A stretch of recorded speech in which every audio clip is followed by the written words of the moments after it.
안녕하십니까. 내추럴 보디빌딩학과 총장 기톨입니다. 오늘은 마인드 머슬 커넥션이 과연 중요한가라는 주제로 강의를 진행하겠습니다. 마인드 머슬 커넥션이란 운동할 때 해당 부위의 근육에 집중하는 것인데요. 많은 보디빌더들이 이 마인드 머슬 커넥션이 중요하다고 말합니다.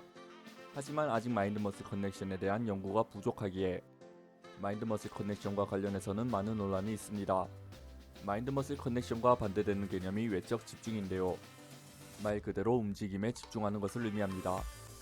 그러니 스쿼트를 할 때 대퇴사두 혹은 둥근에 집중하는 것이 아닌 앉았다 일어났다 하는 과정에 집중하는 것을 외적 집중이라고 말합니다. 그리고 이런 외적 집중은 해당 움직임을 숙달하는 데 도와줍니다. 또한 이 외적 집중이 더 큰 스트렝스 향상을 불러일으킨다고 말하지만 사실 이 주장에 뒷받침해줄 만한 연구는 별로 없습니다. 오늘 본 논문에서는 청년들을 대상으로 8주간 실험했습니다. 레그 익스텐션과 바이셉 컬로 실험을 진행했는데요. 그룹의 절반에게 마인드 머슬 커넥션에 집중하도록 했고 남은 절반에겐 외적 집중에 포커스를 맞춰라고 했습니다. 연구 결과 마인드 머슬 커넥션을 한 그룹에서 이두의 근성장이 더 컸지만 스트렝스와 대퇴사두에 금비되는 두 그룹 모두 비슷했습니다. 이 연구를 하게 된 계기는 다음과 같습니다. 마인드 머슬 커넥션을 하는 것과 외적 집중 간의 차이가 있을까?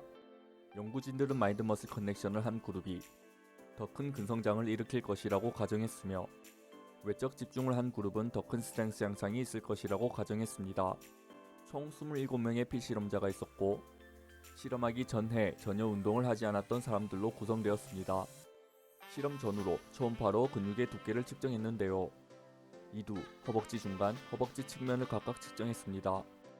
그리고 펌핑된 상태에서 측정하면 실험 결과에 지장을 줄 수 있으니 훈련 뒤 48에서 72시간 뒤에 두께를 측정했습니다. 스트렝스에 대한 측정은 운동 전후 아이소메트릭 테스트로 진행했으며 피실험자들은 움직일 수 없는 물체에 가능한 강하게 힘을 줬습니다. 그리고 난 뒤 이두근과 대퇴사두를 측정했습니다. 실험 전 피실험자들은 근육의 두께를 측정한 다음 마인드 머슬 커넥션을 한 그룹과 외적 집중을 한 그룹으로 나눠졌는데요.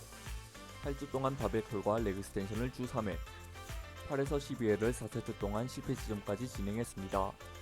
마인드 머슬 커넥션을 한 그룹은 매 회마다 근육을 짜내세요 라는 큐잉을 들었고 외적 집중을 한 그룹은 매 회마다 드세요 라는 큐잉을 들었습니다. 그러면 결과를 한번 보도록 하겠습니다. 이두의 경우 마인드 머슬 커넥션을 한 그룹이 외적 집중을 한 그룹보다 훨씬 더 큰 근성장을 가졌습니다. 반면 대퇴사두와 스트렝스의 경우에도 두 그룹 차이가 없었습니다. 하지만 마인드 머슬 커넥션을 한 그룹에서 이두의 수축력이 아주 조금 더 좋게 나왔습니다. 위 그래프는 마인드 머슬 커넥션과 외적 집중한 그룹의 근육 두께 차이인데요.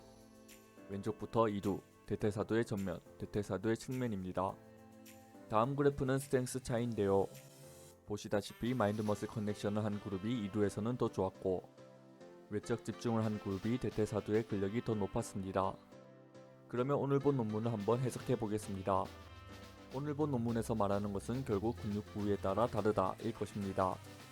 이 연구에서는 마인드 머슬 커넥션을 한 그룹이 이두의 근성장을 가져왔지만 대퇴사두에서는 그러지 않았습니다. 연구진은 대퇴사두는 의도적으로 근육을 동원하기가 어려운 반면 이두의 경우에는 의도적으로 근육을 원활하게 수축할 수 있기에 이러한 결과가 나온 것 같다고 말했습니다. 또한 이 연구에 의하면 상체가 하체에 비해 더 많은 모터 컨트롤이 있다고 말합니다. 하지만 이 또한 오류가 있을 수 있습니다. 왜냐하면 고급자일수록 해당 근육에 더 집중할 수 있는 능력이 있고 자극을 잘 잡기 때문입니다.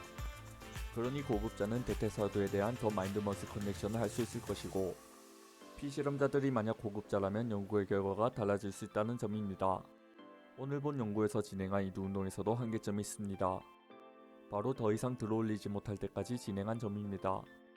프리웨이트 컬 동작은 다른 부위의 운동들보다 매우 주관적입니다. 그렇게 평가하기엔 애매하다는 것이죠.